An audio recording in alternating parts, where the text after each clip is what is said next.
Hi, hello. Subscribe lang kayo dito. Mag-iingat kayo. Lahat ng viewers ng Rochelle Anting vlog, please do subscribe and thank you for all your support. Toits, oh. Yeah, no. Ingat.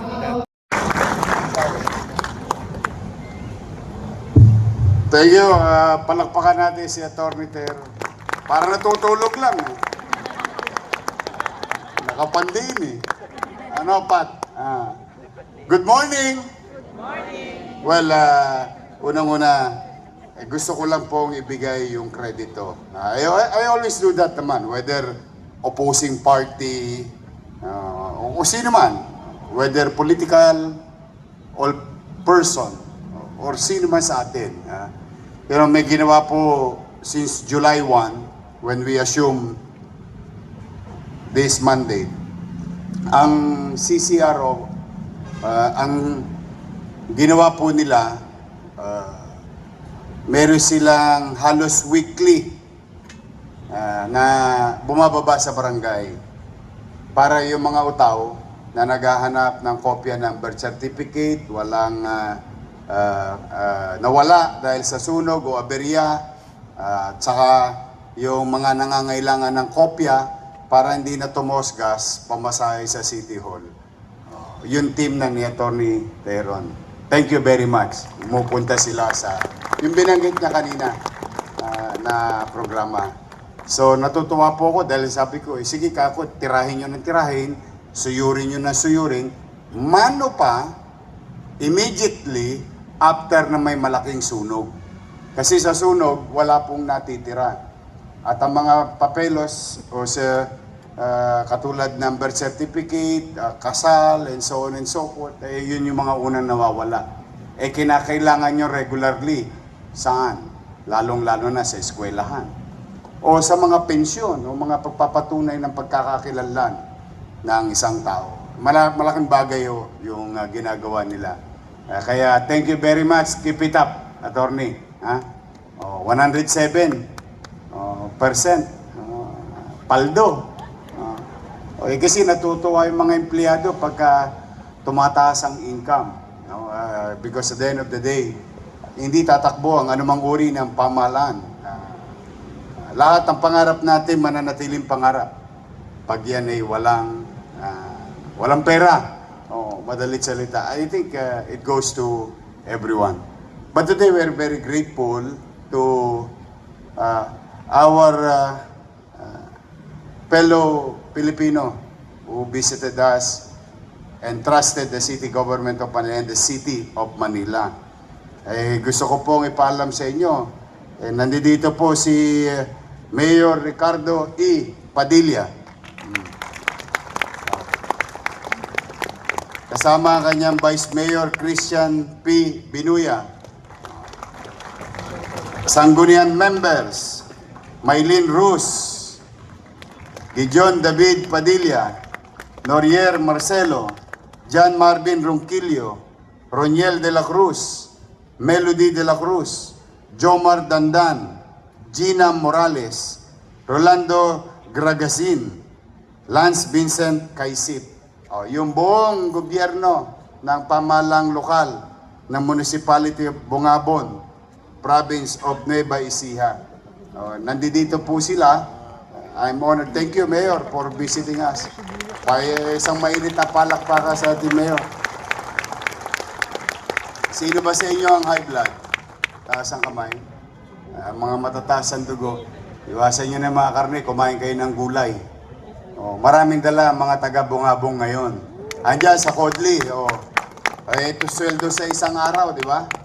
Kung gusto nyo makabili ng murang gulay, di na lang po tayo ng bayan ng Bungabon, Nueva Ecija, sa pamumuno ni Mayor Padilla. Kaya yan lagi ko pong inihikayat. Noong nakaraan nakita po ninyo yung mga taga Mindanao at iba't ibang bayan at meron pa tayong susunod na bayan na dadako dito. Inihigop ko po sila, pumunta kayo rito. Makatulong man lang tayo sa kapwa natin Pilipino sa probinsya. Pangalawa, tigit sa lahat, ay yung aking mga kababayan sa lungsod ng Maynila makabili ng murang pangunahing bilihin. Kaya po maraming salamat, Mayor Padilla, sa tulong ninyo sa lungsod ng Maynila. Mas kami tinulungan ninyo. Kung sa inyo iniisip ninyo, kayo tinutulungan ng lungsod, hindi po. Mas kami po'y natutulungan. Unang-una, yung aking mga manininda sa palengke. Makakahanap ng direktang producer ng gulay, prutas, mga bagay, pagkain sa iba't ibang dako ng Pilipinas. Ay pagkain nakamura sila, ay maswerte na yung bibili sa probinsya. Pero mas maswerte yung aking manininda. Ay lalaki ang kanyang kita. At mas maswerte yung aking mga consumer. Dahil mas mura nilang mabibili yung mga produktong galing mismo sa bungabon. Kaya po muli, Mayor, mga kasamahan ko naglilingkod sa bayan, palakpakan natin, Mayor Ricardo Padilla. Ang pangalawa, pasasalamat ang mga batang MTPB. Taas nga kamay, nandito ba yung mga taga-MTPB? Oh, ayan. MTPB. Hoy, wala nang biyahe ng jeep. Parang wala pa kayo. Di po.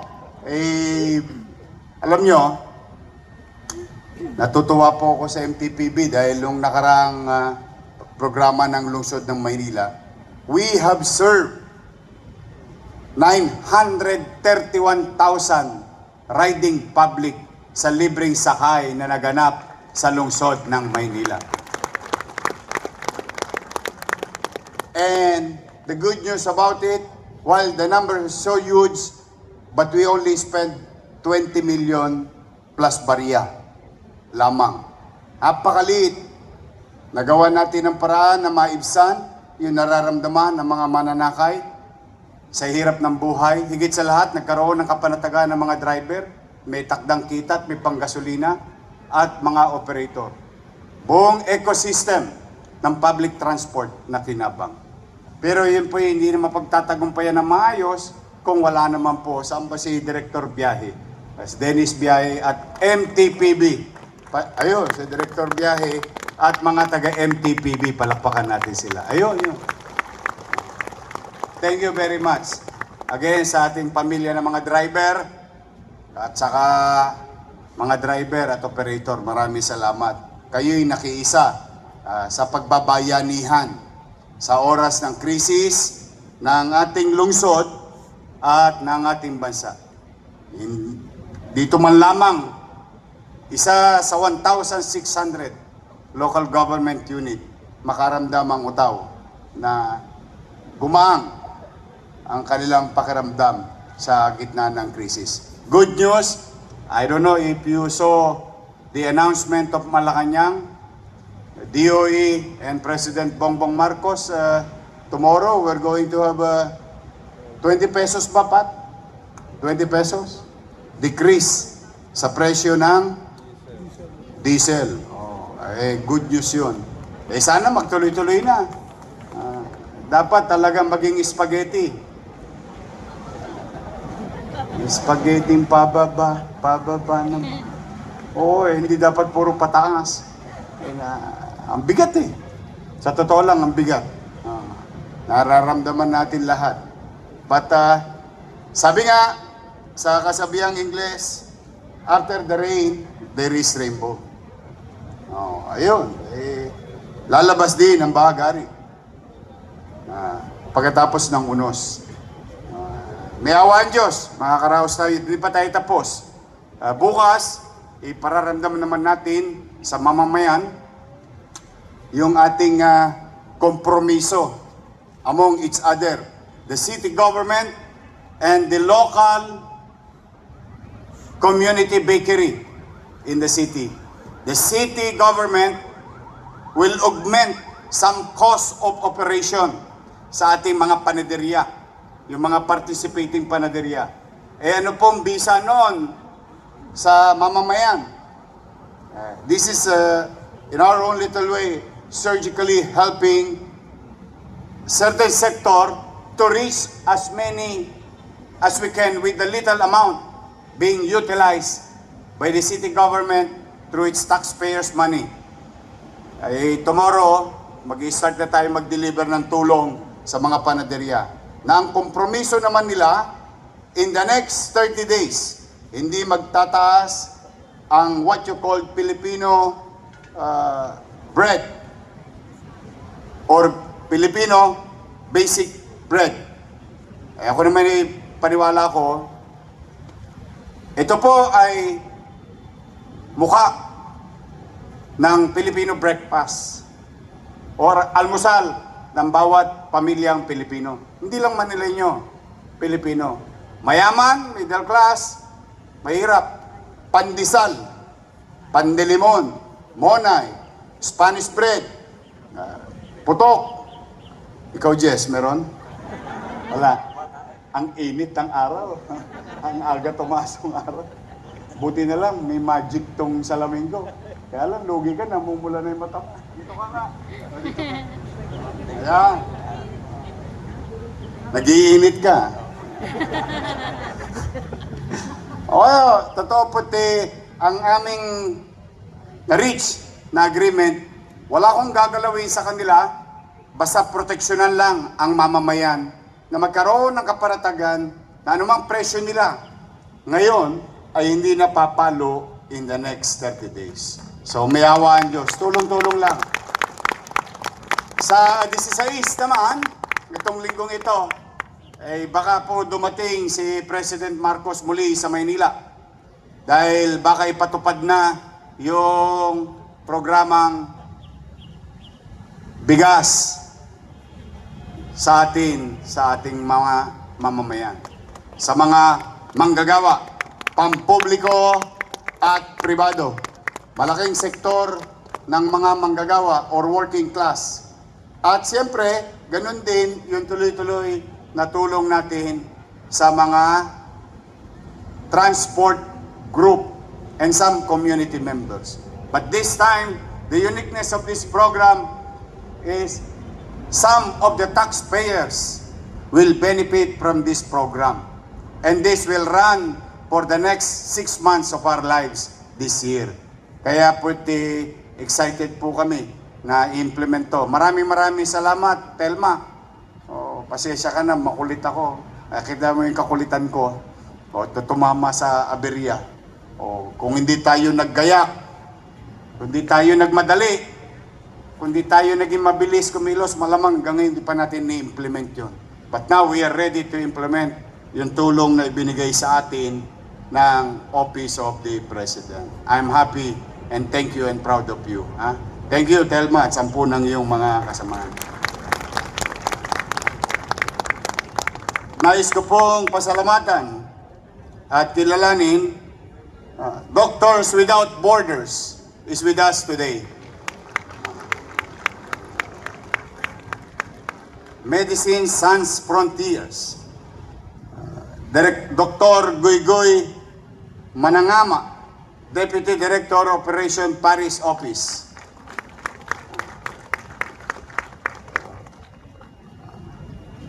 Eli Sok Sel, Manager Tokyo Office. Forgive me in advance, I hope I pronounce it right. Dr.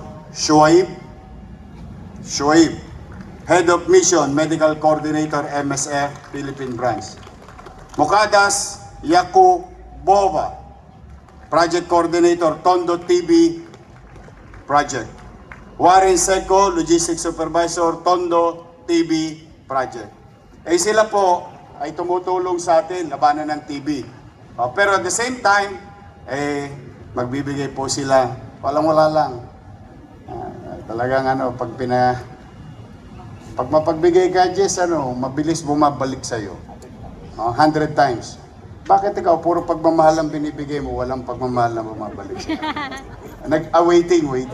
Napaka-pasensyoso mo, pag 60 ka na, wala pa rin. Love you, Jess. Sila po ay magbibigay ng 1 mobile x-ray van.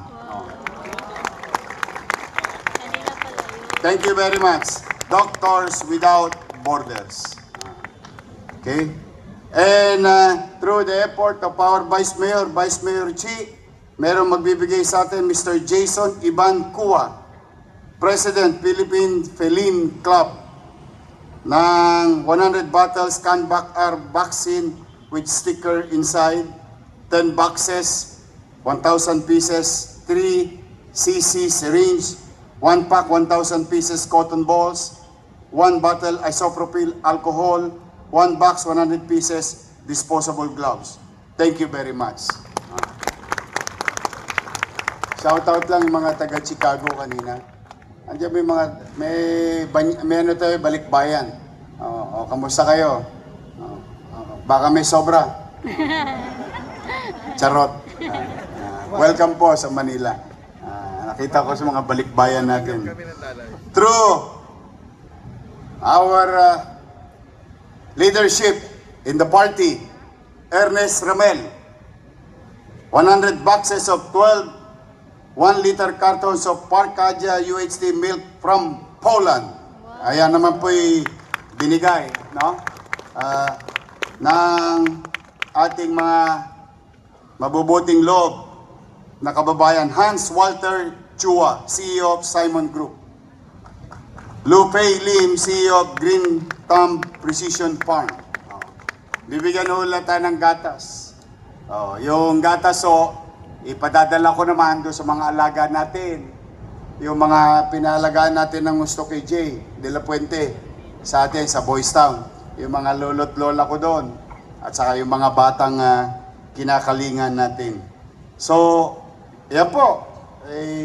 Umuulan ng biyaya at pagkakataon. Salamat sa Diyos.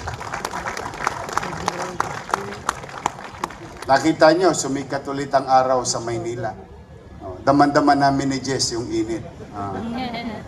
But kidding aside, as I have said, in our own little way, sa tulong ninyo, pipilitin kong maging mabuti, mainam at masinop na anumang resources na meron tayo, gagamitin natin na epesyenteng makapaglingkod sa taong bayan. Unti-unti lang. And nasabi ko na, ilang Lunes na matatapos din naman. Ang lahat ng bagay may katapusan. Tiyak yun. Hindi araw-araw masaya, hindi araw-araw malungkot. May tapos ang lahat. Kaya Jess, matatapos din yan. Gusto ko talaga magkanopya to eh. But again and again, I'm happy to inform the Pamantasan Lungsod ng Maynila community.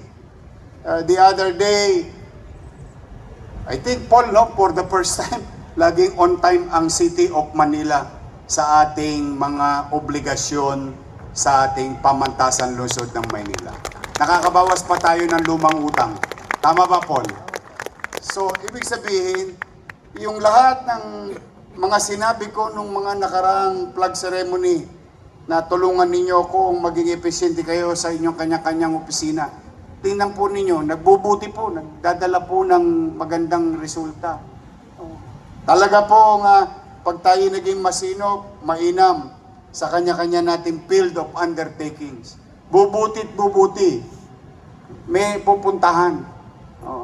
May mararating. Kaya sa inyo pong mga narito, at lalo na, marami sa inyo, pang-retire na. Magre-retire na. Thank you for all those years that you have dedicated your life and time to be of service to the people.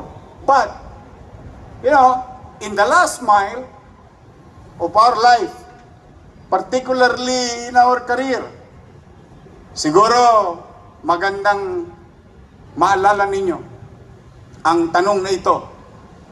Sa nalalabing taon ng aking paglilingkod sa siyudad ng Maynila bilang bahagi ng pamahalaang lungsod, ano ba ang nagawa ko bilang kasapi nito? Kasi yung tanong na yan, hahabulin kayo niyan. Pag kayo'y kukuya-kuya-kuy na sa tumba-tumba, babalik ang alaala.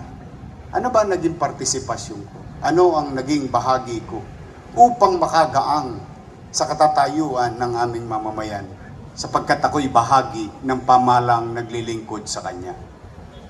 Kaya I encourage each and every one of you to those, kasi I've been signing retirement eh. Pero huwag kayong mag-alala. Ang dami ko rin hinarap last week. I-announce ko na lang next week. O patungkol sa Baseco Hospital.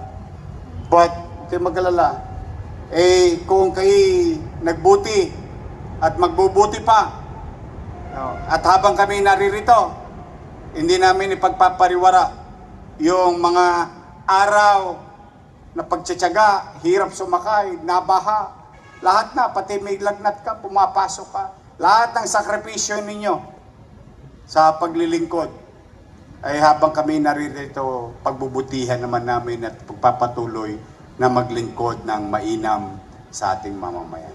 So muli, another week, and I hope